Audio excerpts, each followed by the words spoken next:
আমাদের যারা ঠকায়, মিথ্যে কথা বলে, নিজের স্বার্থের জন্য ব্যবহার করে, দরকার পড়লে কেমন মিষ্টি মিষ্টি করে কথা বলে, উপকার নেওয়া হয়ে গেলে দূরে সরে যায়। তারা ভাবে, ইস কি বোকা এরা, কিছুই তো বোঝে না।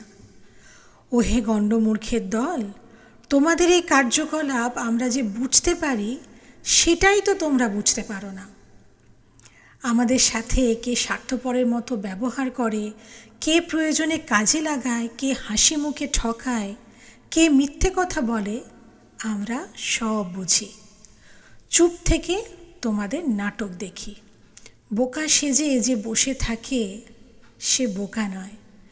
মনে রেখো, সমুদ্র যেখানে গভীর সেখানে তার কোনো আওয়াজ হয় না, সেখানে সে নীরব। একবার সে জলে পড়লে তুমি থই পাবে না। তাই নিজেকে চালাক ভাবা বন্ধ করো।